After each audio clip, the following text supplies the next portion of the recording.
Magandang gabi po sa inyong lahat at happy midweek. Tayo po muli ay mag-aaral at ang atin pong paksa ay may kinalaman sa ang trahedya. Sa gitna ng halamanan, malapit sa puno ng buhay, nakatayo ang puno ng kaalaman ng mabuti at masama. Ginawa ng Diyos ang punong ito para sila'y makapagpatunay ng kanilang pagsunod, pananampalataya at pagmamahal sa Kanya.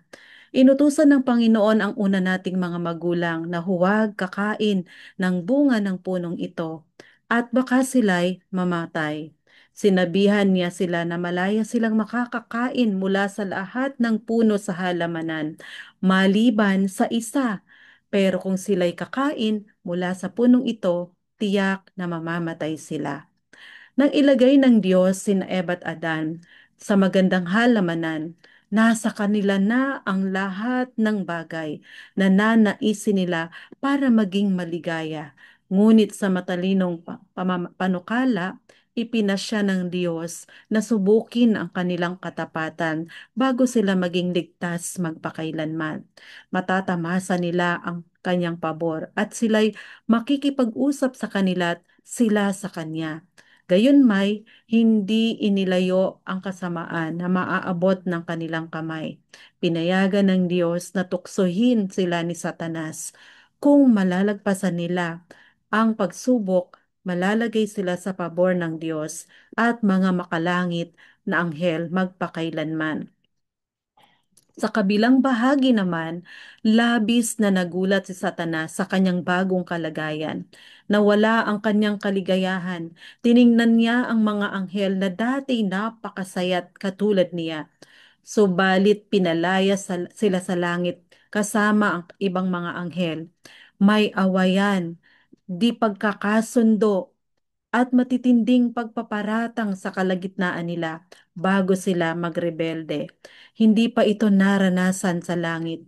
Nakita ngayon ni Satanas ang matitinding bunga ng kanyang rebelyon. Kung magiging kagaya siyang muli, kung ano siya noong dalisay, totoo at tapat pa siya, malugod sana niyang isinuko ang kanyang mga pag-aangkin ng kanyang otoridad. Pero siya'y napariwara na. Inilagay siya ng kanyang walang batay at sutil na paghihimagsik sa hindi kayang maabot ng katubusan. At hindi lamang ito, inudyukan din niya ang iba pang mga anghel na magrebelde at sila ay napahamak at natulad din sa kanyang kalagayan. Mga anghel na wala sanang kabalak-balak na kwestiyonin ang kalooban ng Diyos o tanggihan na sundin ang kautusan ng Diyos hanggang sa ilagay nila ito sa kanilang mga isipan. Ngayon, naliligalig sila dahil sa mga nabigong pag-asa. Sa halip na mas malaking kabutihan, naranasan nila ang malulungkot na resulta ng pagsuway at pagbaliwala sa kautusan ng Diyos. Inisip-isip ni Satanas ang kanyang tinatahak. Nanginginig si Satanas na habang tinitingnan niya ang kanyang mga ginawa. Mag-isa niyang pinag-isipan ang nakaraan, ang kasalukuyan at ang mga plano niya sa hinaharap sa kanyang pagre-rebelde.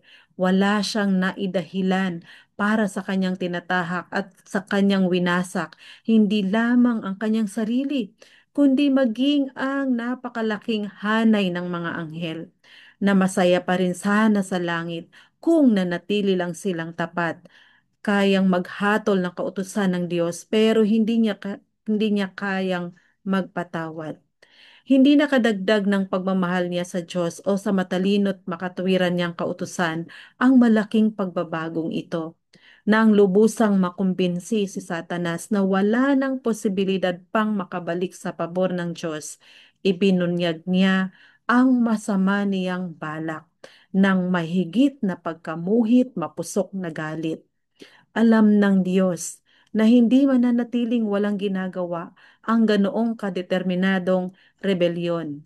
Iimbento si Satanas ng mga paraan para inisin ang mga makalangit na anghel at magpakita ng paglait sa kanyang otoridad.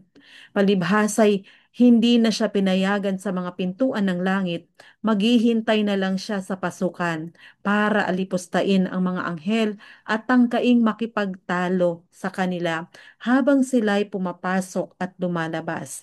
Pagsisikapan niyang sirain ang kaligayahan ni na Eva at Adan. Gagawin niya ang lahat ng pagsisikap para sulsulan sila sa paghihimagsik. Yamang alam na magdudulot ito ng matinding kalungkutan sa langit, masamang balak sa lahi ng tao. Sinabi ni Satanas sa kanyang mga tagasunod ang kanyang mga plano, nahihilahin ang marangal na si Adan at ang kanyang asawang si Eva palayo mula sa Diyos. Kung madadayan niya silang sumuway sa anumang paraan, gagawa ang Diyos ng paglalaan para mapatawad sila. At sa gayoy pwedeng makapaggiit siya ang lahat ng nagkasalang anghel ng karapatan sa isang bahagi ng awa ng Diyos sa kanila. Kung hindi ito mangyari, pwede silang makipagkaisa kina Eva at Adan dahil kapag nilabag nila ang kautusan ng Diyos, mapapasa ilalim na rin sila sa galit ng Diyos, katulad nila. Ilalagay rin sila sa pagsalangsang na ito sa katayuan ng paghihimagsik, kagaya nila. Makukuha nila ang Eden at aariing kanilang tahanan kung magagawa nilang makipagkaisa kina Eva at Adan. Magiging kapantay sila sa mga banal na anghel sa lakas at pag-iisip kung makakapunta sila sa puno ng buhay sa gitna ng halamanan at hindi na sila mapapalayas maging ng Diyos mismo. Binalaan sina Eva at Adan. Tinipon ng Diyos ang mga anghel upang magpasya para hadlangan ang ibinabantang kasamaan. Dinesisyonan sa konsilyo ng langit sa bibisitahin ng mga anghel ang Eden at bibigyang babala si Adan na nanganganib siya sa kaaway. Ikinuwento ng mga anghel kina Eva at Adan ang malungkot na kasaysayan ng paghihimagsik at pagbagsak ni Satanas. Pagkatapos, bugod tangi nilang ipinaalam sa kanila na inilagay sa halamanan ang puno ng kaalaman bilang paraan upang maipangako nila ang kanilang pagsunod at pagmamahal sa Diyos. Napapanatili lamang ang mga banal na anghel ang mataas at masaya nilang kalagayan sa kondisyon ng pagsunod. At ganoon din ang kanilang sitwasyon. Pwede nilang sundin ang kautusan ng Diyos at mararanasan ang di maipahayag na kasiyahan o sumuway at mawala ang mataas nilang katayuan, masasadlak sa kawalang pag-asa. Sinabi ng mga anghel sa kanila na hindi sumunod sa kautusang itinatag ng Diyos na nangangasiwa sa mga makalangit na nilalang ang pinakamataas na anghel na walang iba kundi si Lucifer o ang si Satanas. Nakasunod ni Kristo ang ranggo. Ang rebelyong ito ang sanhi ng digmaan sa langit na nauwi sa pagpapatalsik sa mga rebelde at pinalaya sa langit ang bawat anghel na nakisama sa leader na ito sa pagkwestiyon sa kapamahalaan ng dakilang Jehova.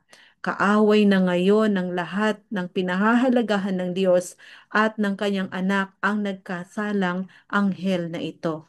Sinabihan nila sila na balak silang saktan ni Satanas at kinakailangang magbantay sila dahil baka makaharap nila ang nahulog na kaaway. Gayunman, hindi sila nito maano habang sila'y sumusunod sa utos ng Diyos. Dahil kung kinakailangan, darating ang bawat anghel sa langit para tulungan sila na sa halip na payagan siyang saktan sila sa anumang paraan. Pero kapag sila'y sumuway sa utos ng Diyos, kung gayon, magkakaroon si Satanas ng kapangyarihang sila'y inisin at guluhin, lituhin simula noon. Kung sila'y mananatiling matatag laban sa mga unang pahiwatig ng kasamaan mula kay Satanas, sila naman ay maliligtas katulad ng mga anghel na nasa langit. Pero kung sila'y bumigay sa panunukso, hindi rin sila paliligtasin ng Diyos gaya ng mga matataas na anghel. Dapat nilang pagdusahan ang kaparusahan na kanilang pagsalangsang, sapagkat kasing sagrado ng Diyos ang kanyang kautusan, at hiningi niya ang buong pusong pagsunod sa buong langit at lupa. Binalaan ng mga anghel si Eva na huwag hihiwalay sa kanyang asawa sa mga gawain niya sa halamanan dahil baka makaharap niya ang nahulog na kaaway kung sila'y mahihiwalay sa isa't isa. Mas malaki ang kanilang panganib kaysa kung magkasama sila. Sinigurado nila sa mga anghel na hindi nila susuwayin ang malinaw na utos ng Diyos. Sa halip, pinakamataas nilang kagalakan ang sumunod sa kaniyang kalooban. Kinuha ni Satanas ang anyo ng ahas at pumasok sa Eden.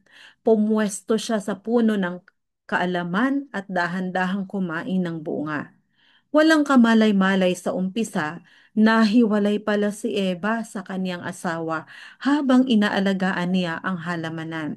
Nang mapansin niya kung ano ang nangyari, nakaramdam siya na baka may panganib. Pero muli niyang naisip na ligtas siya kahit malayo siya sa tabi ng kanyang asawa.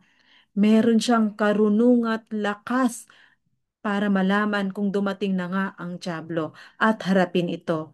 Binalaan na siya ng mga anghel na huwag itong gawin.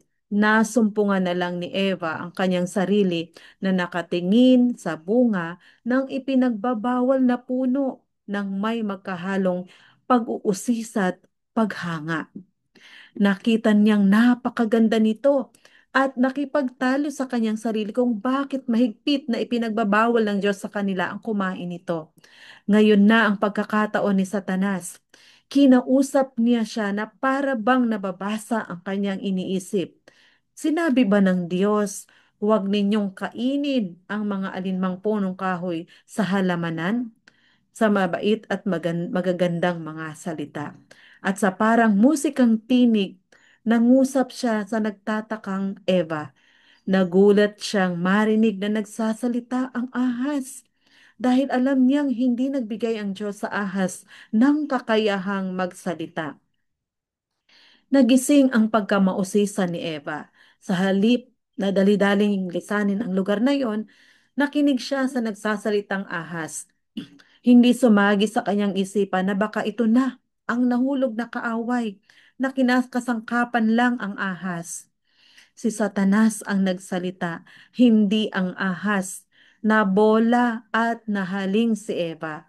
Kung ang nakaharap niya ay isang maimpluwensyang katauhan na ang anyo'y gaya ng mga anghel at katulad nila, siya sana'y nakapag-ingat. Nagpatakbo sana ang mga estrangherong tinig na yon sa tabi ng kanyang asawa para tanungin siya kung bakit may ganoong kalagayan nakikipag-usap sa kanya. Pero siya'y nakipagtalo sa ahas. Sinagot niya ang tanong nito. Makakain namin ang bunga ng mga punong kahoy sa halamanan. Subalit sinabi ng Diyos, huwag ninyong kakainin ang bunga ng punong kahoy na nasa gitna ng halamanan. Huwag din ninyo itong hihipuin, kundi kayo'y mamamatay. Sumagot naman ang ahas, tiyak na hindi kayo mamamatay, sapagkat nalalaman ng Diyos na kapag kayo'y kumain noon, ay mabubuksan ang inyong mga mata at kayo'y magiging kagaya ng Diyos na nakakakilala ng mabuti at masama.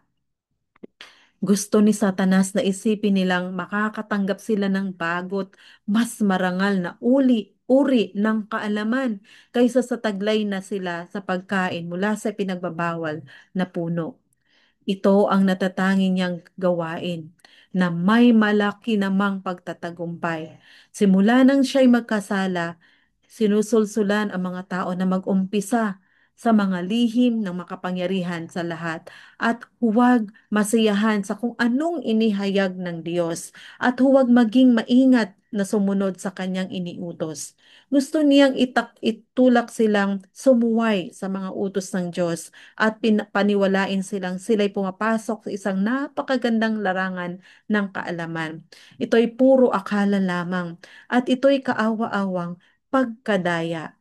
Hindi nauunawaan ng mga tao kung ano ang inihayag ng Diyos at binabaliwala nila ang malilinaw niyang mga utos at naghahangad ng karunungang hiwalay sa Kanya.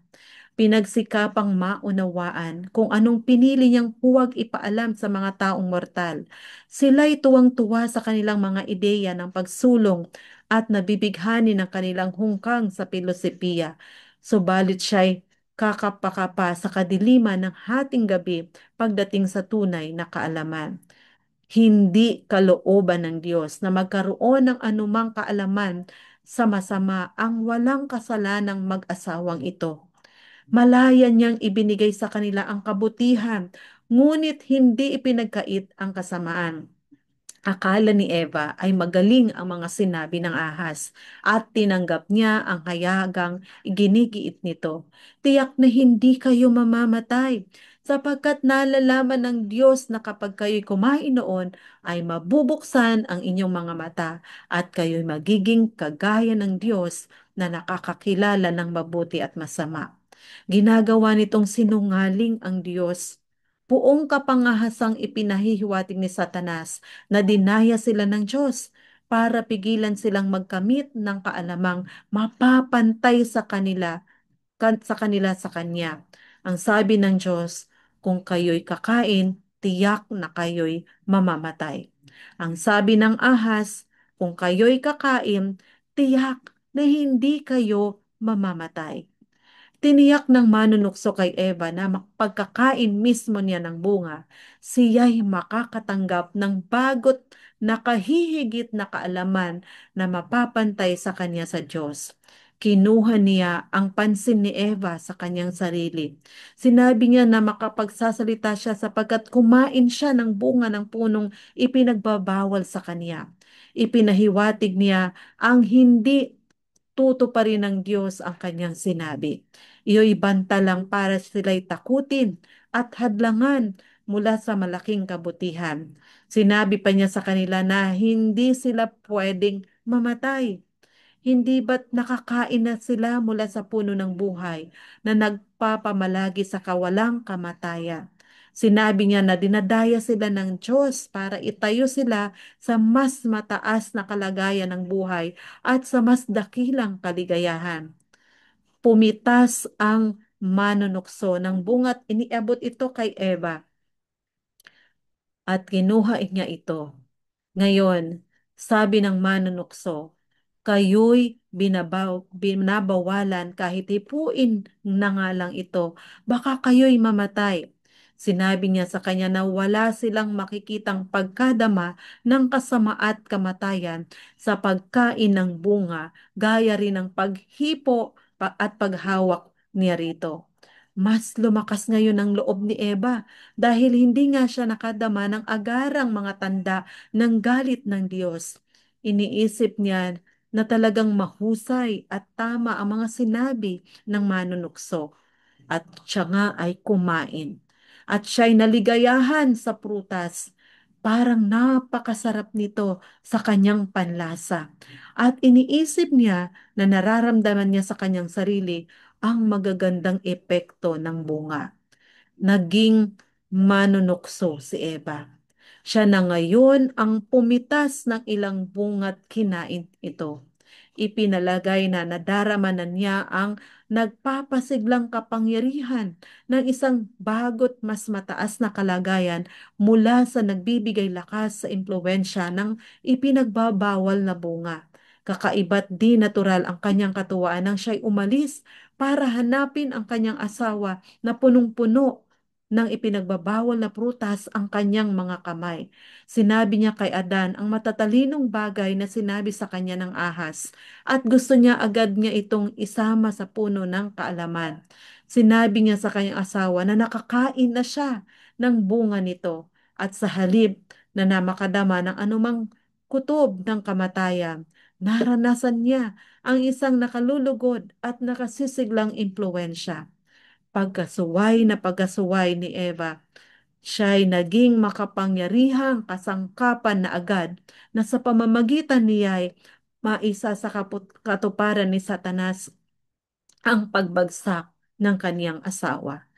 Alam ni Adan na sumuway ang kanyang kapareha, ang kanyang asawa sa kaisa-isang ipinagbabawal ng Diyos sa kanila upang subukin ang kanilang katapatan at pagmamahal. Ikinatwiran ni Eva na sinabi ng ahas na tiyak na sila'y hindi mamamatay at maari ngang totoo ang mga sinabi nito sapagkat wala siyang nadamang tanda ng galit ng Diyos, kundi nakatutuwang impluensya habang ginuguni-guni niya ang pakiramdam ng mga anghel. Nang hinayang naman si Adan na si Eba'y lumayo sa kanyang tabi. Pero ngayon nangyari na ito. Kailangang siya'y mahiwalay sa babaeng ang pakikisamay pinakamamahal niya ng labis. Paano niya hahayaang mangyari yon? Napakatindi ng pagmamahal niya kay Eva. At sa biglang pagkawalang pag-asay, ipinasya niyang dumamay sa kanyang kapalaran. Ikinatwiran niya na bahagi niya si Eva. At kung ito'y dapat mamatay, siya'y mamamatay rin kasama niya sapagkat hindi niya makakaya ang isiping mahihiwalay siya sa kanya. Kulang ang kanyang pananampalataya sa mahabagit mabait na may likha sa kanya. Hindi niya ito naisip na ang Diyos ay maari pang lumikha mula sa alabok ng mga lupa para maging buhay at magandang nilalang at gumawa ng Eva para maging kasama niya. At kaya ng Diyos na palitan si Eva. Kung sa bagay, hindi ba tama ang mga sinabi ng matalinong ahas na ito? Nakatayo si Eva sa kanyang harapan, kaakit-kaakit at kasing ganda at parang kasing inosente pa rin ang dati bago siya sumuway. Nagpakita siya ng mas malakit, mas mataas na pagmamahal para sa kanya kaysa noong bago ito sumuway. Sinasabing resulta ito ng pagkain niya ng bunga. Wala silang nakikitang tanda ng kamatayan sa kanya. Ipinasya niyang makipagsapalaran. Hinawakan niya ang prutas at dali-dali itong kinain.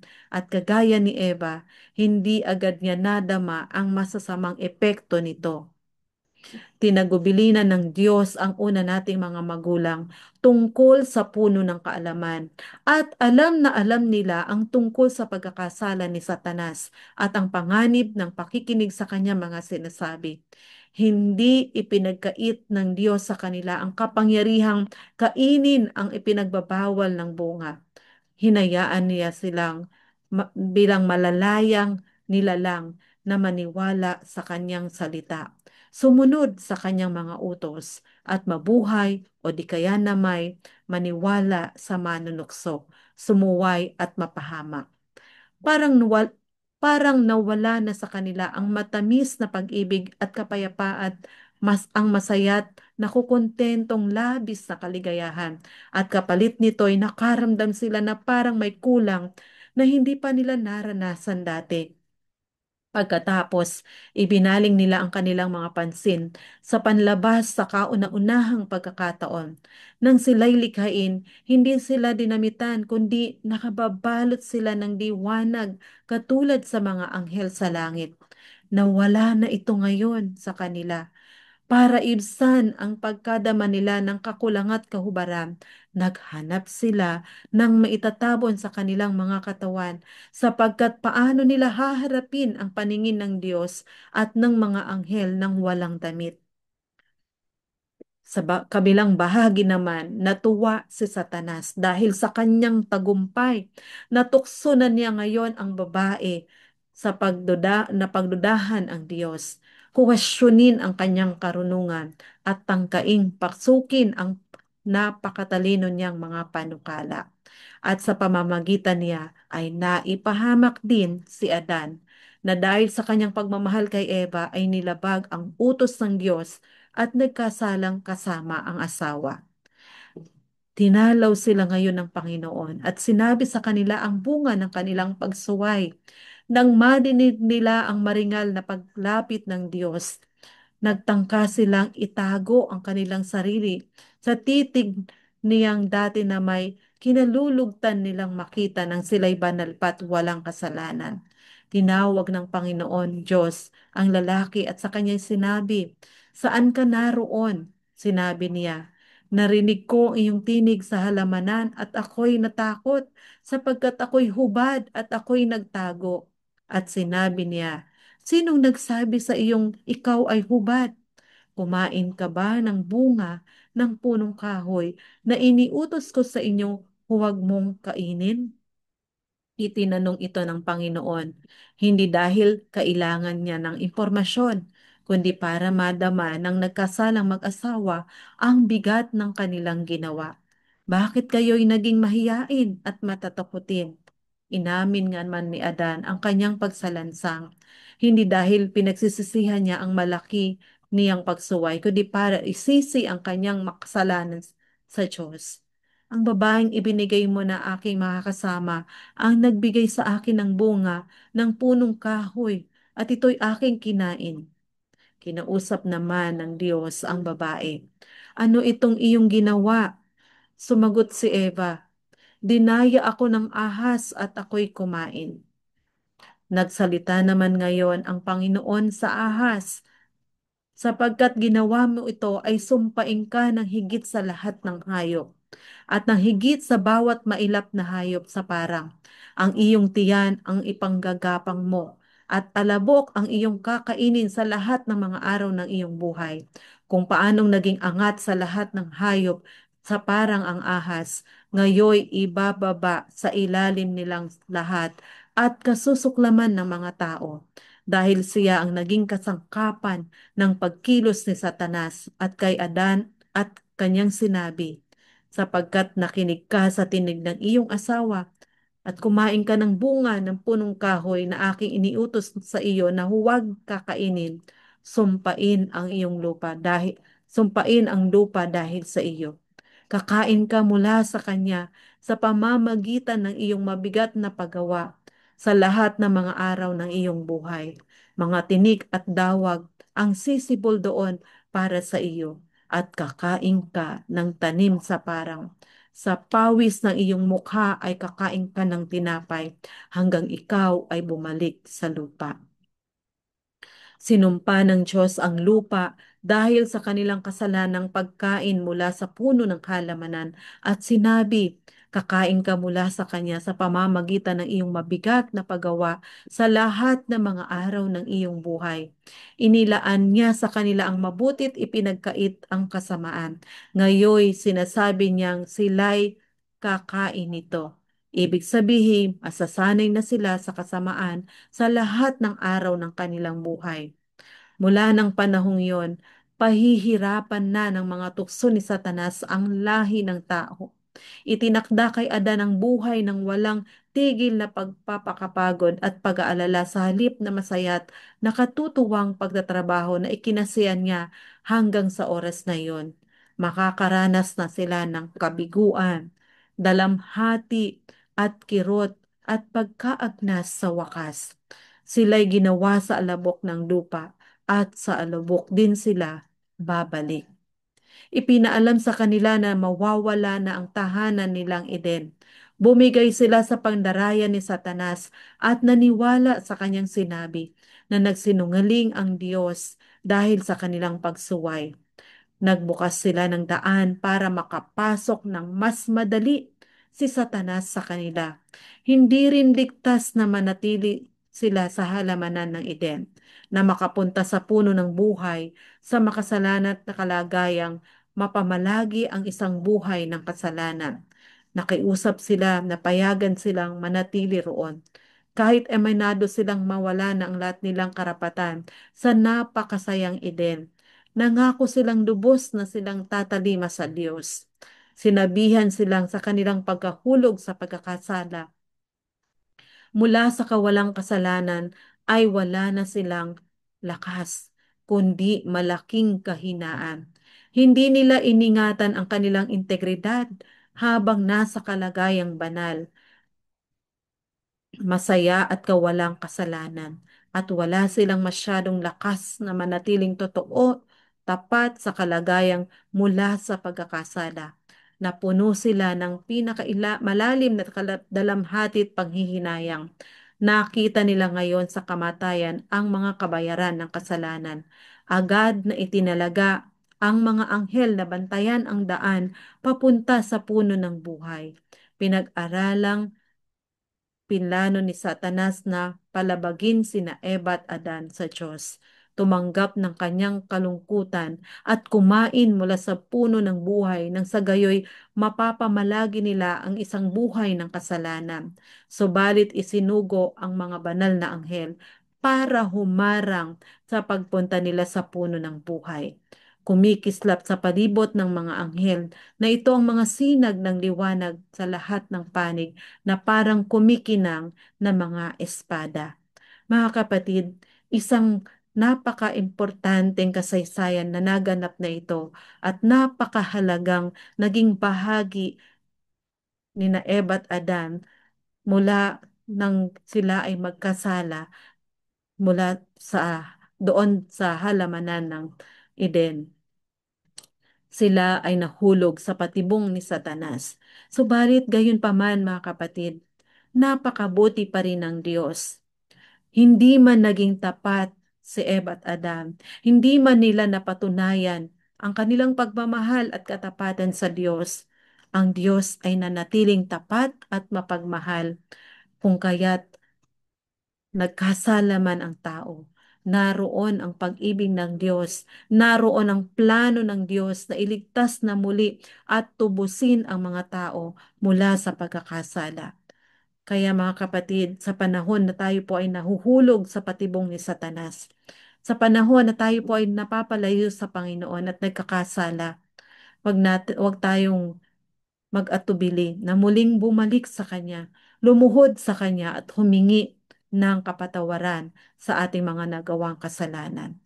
Ito ang hindi nagawa ni Satanas noon. Siya po ay tuluyan ng tumalikod at naghimagsik sa ating Panginoon. Kaya sa gabing ito, muli po tayong pinapaalalahanan, lumapit tayo sa Diyos, humingi ng tawad, at palaging bumalik sa Kanya. Ang Diyos ay bukas ang kamay upang po tayo ay tanggaping muli. Maraming salamat po at muli magandang gabi at pagpalain tayo ng Panginoon.